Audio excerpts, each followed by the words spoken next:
Okay guys, welcome back. Let's get back in here and see if we're the story up.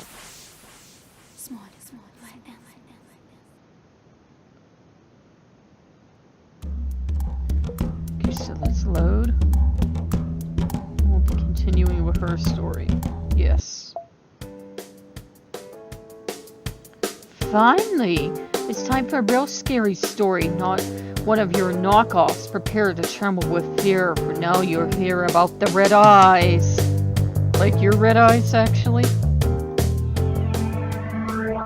Red Eyes, part 6. So this is going to be our 5th story, actually. There was a trio in a camp. They never split up. Their leader's name was Max, but everyone called him the Beast. There was a reason for that.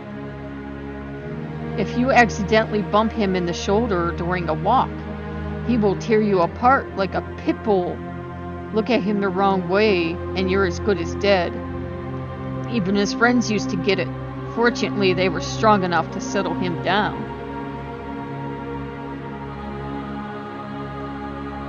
They were tough guys too, used to keep the entire camp at bay.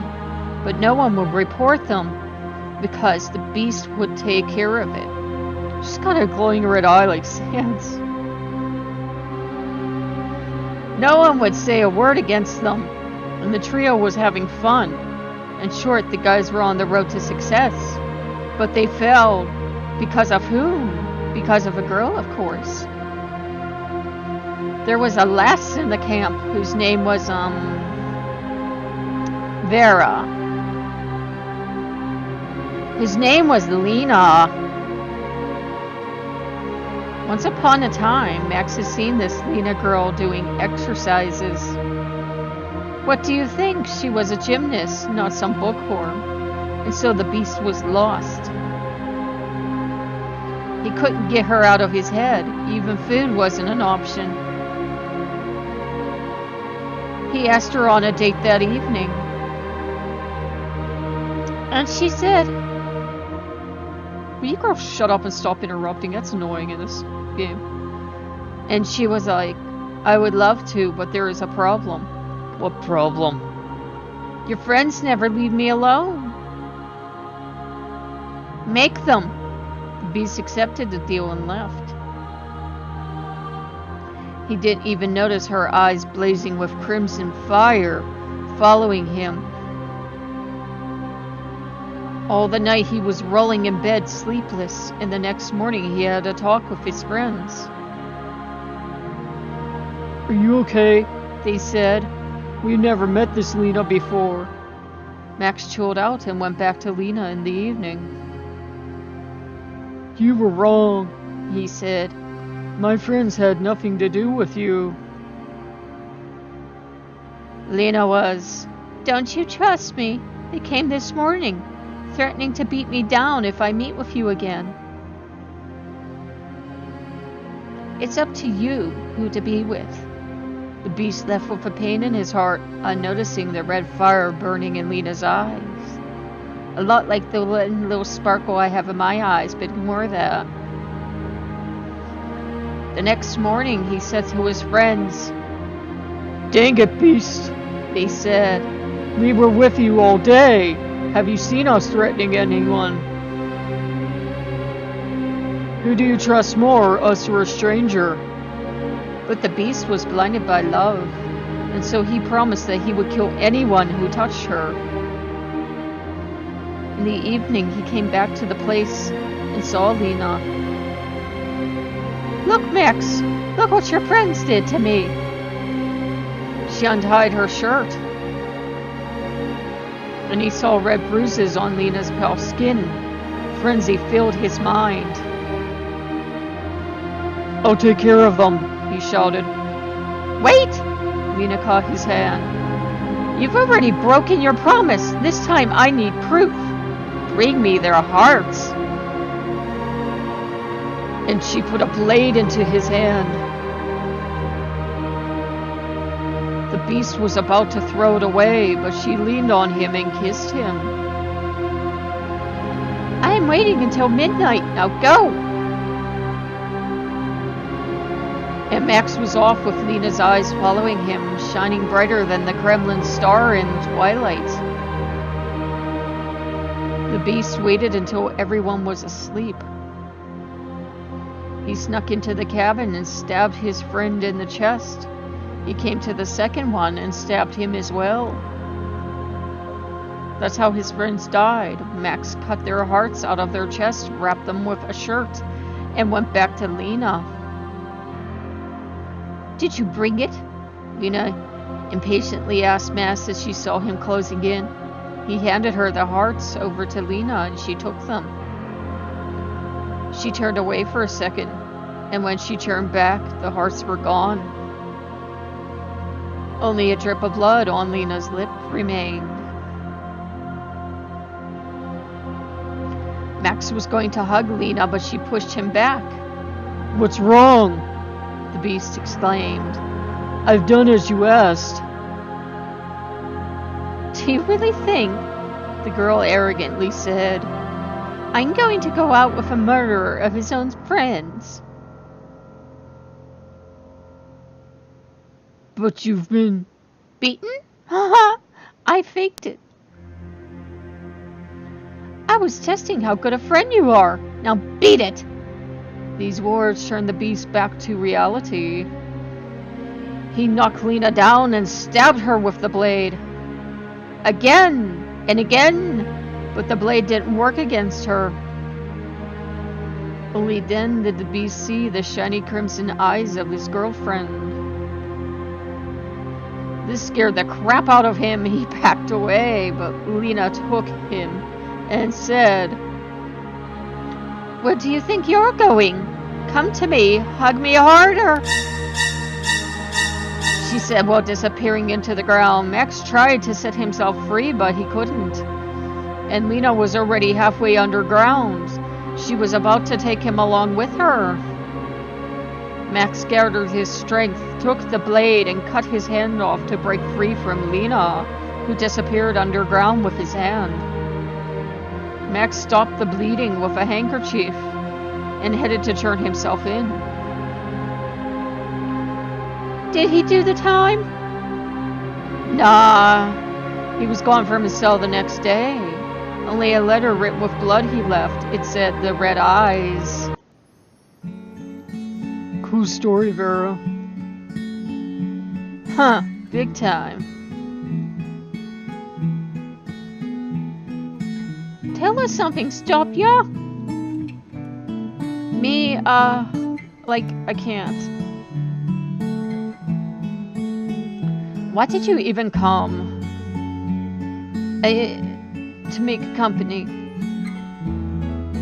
It's okay. You're not supposed to be a storyteller after all. You must be really strong instead, aren't you? I am, yeah. Fine, I'll tell one.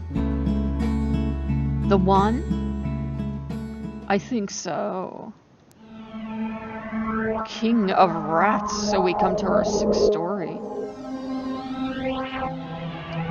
Oh yeah, it gives me the creeps all the time. When I was in camp, it turned out the way that I was a camp leader's assistant, so I did her work often. I was used to being busy, besides being bossy was fun. Like you can't tell. It was troublesome, of course, but I earned a lot of respect from the others that way. Among the others, only Vera dared to challenge me. I am bitter in a fair fight anyway. Rarely tried it out, should I remind you? I just wasn't prepared enough back then. Hadn't exercised the muscles and stuff. Okay, you were stronger. That's it! Back then, some chatterbox told me that Vera was afraid of the dark. I am not afraid! Maybe you should tell us yourself? Easy peasy. Shasta came to me one night and said, "The troop isn't big enough for the both of us. Let's make a bet. The loser gets transferred." So I accepted. If only I had known what her plan was. I would have accepted anyways. In short, we had to go to the catacombs at midnight. The one who left first was the loser. Oh my god, this is right on My Little Pony. A deal is a deal, as they say. So we set off at night. And the weather, almost as if on purpose, was cloudy, windy, and was about to start raining. Besides, the flashlight barely worked. I felt like someone was watching us. We made it to the abandoned military base. We went down to the basement. Sasha was going ahead of me. We entered some room when Sasha turned off the flashlight and said, "Vera, dear, let's save the battery for the way back." But I was creeped out. I said, "Let's get over the bet and have a pull-up contest." I saw her smiling the way she does. "What's wrong, Vera?" she said snidely. "Afraid of the dark, huh?" I freaked out and turned off the light and regretted it instantly.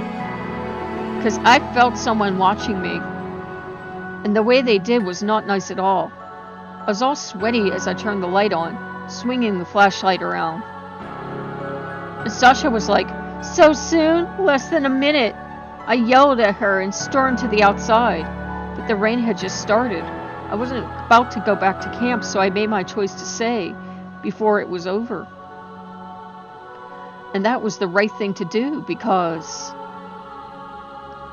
I go now. Yeah, go on. After she left, I turned on the flashlight, and when I was about to leave, realized that I couldn't stand up. It seemed like my legs were numb, so I put the flashlight on a nearby box and started rubbing my hips, trying to bring them back to life. Bring me back to life. It was useless. The thought of calling for Vera came to my mind, since she couldn't get very far away, and the echo was strong enough in the corridors. But I just won the bet, so calling for her help would be equal forfeiting. Sunlight kept rubbing my legs. Unfortunately, I felt my hands losing control. They were wiggling down my legs, paralyzed as soon as I leaned on the seat. The only thing I was about to do was turning my head. What's up with me? I thought. Am I being paralyzed? Why? I haven't fallen or hit my head or taken drugs. Why can't I, move? I was about to piss my pants. Calm down, Alexandra. Calm down. They'll find you missing next morning, and Vera knows where you are. They'll find you by lunch at least. Maybe my senses will be back by that time. Breathe! I was sitting and breathing, looking at the dim spot of light on the wall when they appeared. I heard the stomping of little feet at first. Beasts stayed in the shadows, but they got bolder, and I could see their red eyes. Well, who were they? Rats. My flashlight was almost dead, so I could only see their shapes in the darkness.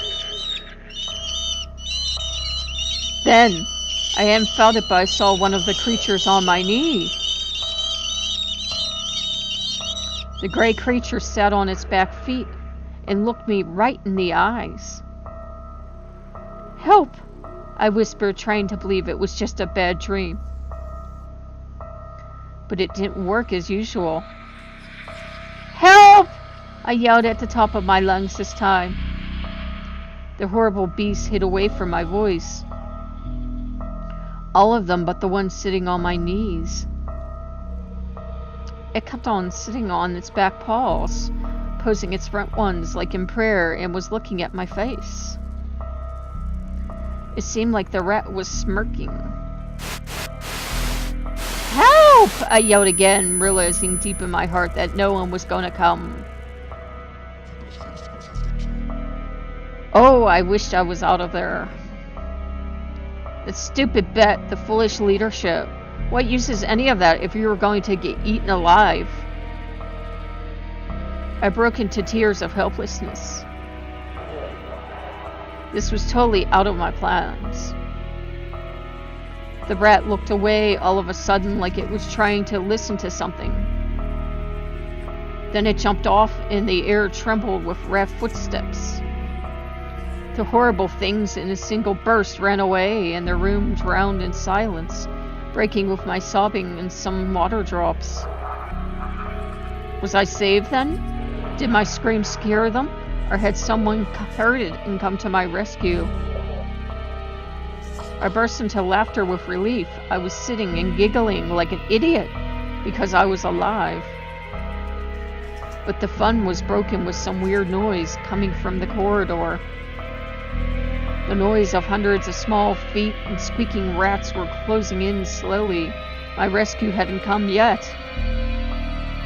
"No!" I shouted. "No! Get lost!" But the rats didn't listen. The light of my dying flashlight showed me the room filling with a swarm of the gray beings. There was something big in the middle of it. The creature got into the beam of light and I beheld the Rat King. An ugly beast made of 6 or 7 rats was sitting on the backs of his comrades, moving its paws and muzzle. The beings brought him upon my knees and scattered all over the room. I didn't see them, but I knew they were there, around me, watching their king, like in a theater. I was screaming as hard as I could, trying to scare the monster, but it didn't care much. It was heading to my stomach, slowly and clumsily climbing up my skirt, leaving traces of pus and urine on it. Ugh. At the time, I was awkwardly glad that my body was numb from the neck down. The Rat King made it to his destination, and I heard my shirt ripping as he bit me through it. I'd given up on calling for help, in the moment only howling of helplessness and fear. Soon the monster will settle his hunger, and the rest of the swarm will finish the job. A flash of light blinded me, and in a moment I heard a familiar voice shouting, "Get off! Away with you!" I heard the ripping of fabric followed by a thud, and the monster slipped into the concrete wall by a childish hand. It was Nastya storming around the room, kicking the rats and hitting them with a flashlight as if it was a club. I don't know how it didn't fall apart. The rats formed away, carrying their defeated king, while Nastya hugged my neck, close to knocking me out, crying. "Sasha, dearest, don't you pass out, please." I'm fine, I stressed her off. "Can't move, though." "Way to go, Nastya. You saved my life. You are a true hero." No words can explain how happy I was, but a terrible thought came into my mind. Nastya's legs will fall soon just like mine did, and the rats will get both of us. And so I commanded, "Nastya, you've got to get out of here. Now! Run to the camp and bring the first leader you meet here. Got it?" Nastya nodded and rushed out, leaving me alone in the darkness. I wondered if my sanity could take it as her footsteps faded away. Odd rustles caught my ear. Maybe it was just my imagination playing a bad trick on me, but it felt like the rats were surrounding me again. Fortunately, Nastya wasn't about to go far away. Let me tell this part, it's my favorite. When the rain stopped, I got to the outside and saw Nastya running somewhere. I caught up to her and we headed back to Sasha. Man, you should have seen yourself, but yeah, good thing you didn't. A talking dead in the flesh. And then our princess got back to life and we brought her outside. When her limbs started moving, she freaked out with joy. Boy, I'd never heard that much screaming. The pain was unbearable as my sensitivity was restored. My whole body ached as if I was pierced by thousands of needles. My stomach was burning. Yeah, Nastya was dogging around Sasha like, Sasha, are you alright? Sasha, don't give up. Sasha doesn't hurt. I shook her shoulders and sent her back to the camp for help. Nastya made a couple steps and returned like, I won't leave her. Thanks to our beauty, we could settle her down. So we took Sasha's clothes off. All of it? Ouch! I'll do the same to you if you don't shut up. I'm good. And off to the lake. Then we used her Sheratus bandages in order to wrap her wounds after we cleaned Sasha from... Put the details away, please. Alrighty, it's almost over anyway. Yeah, we made it back to the camp where we slipped onto our couches as if nothing had happened. No adult knew about this, of course. Even Nastya kept her mouth shut. She was way awesome. Aww. Pest sleeping Nastya. Was it for real? It was. Want to see the scars?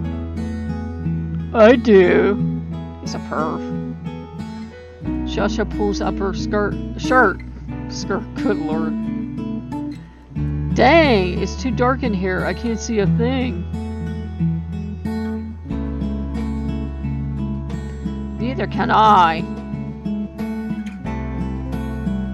They are too small to see. Try to touch them instead. Watch your hands, you four-eyed freak. I just wanted to touch. You can touch Petrov next time you see him in a sauna. Keep your hands off her. Okay. Hey, it's 5 till midnight. Time to call this Queen of Spades. Uh-oh. What happened? Click. Click. 2 achievements. Wrecking destroyed and something. Oh dear. Queen of Spades. So, okay, that's going to be a final story, I'm guessing, so... Come ye, the Queen of Spades. Come ye, the Queen of Spades. Come ye, the Queen of Spades. Come ye, the Queen of Spades. Come ye, the Queen of Spades. She has come! Stjopia rushes ahead and attacks the Queen of Spades. And she puts him to the floor with a roundhouse kick to the head. Don't mess with this girl. Stjopia falls down, dropping the mirror. The queen comes in, illuminated by the fire, and turns out to be Eleonora Andreevna. Eleonora Andreevna, is that you? No, I am the Queen of Spades, come to take you five souls away. Ha ha ha ha. Okay, I messed that one up. No, I am the Queen of Spades. I've come to take away your souls. Quit joking like that, Eleonora Andreevna. Takes off her coat and touches Stjopja's waist. What a tough guy. He will live. Wakes up. Mom? It's alright, Nastya. Sleep. What are you guys doing here? Telling scary stories. Scary stories, huh? Want to hear the one I know? Yes! Okay, so I'm going to leave her story till last, so that might be a short chapter, but we'll leave her story till last. So Eleonora takes a seat. Back in the day when I worked in camp, something bad happened to me. So let's leave her story till last.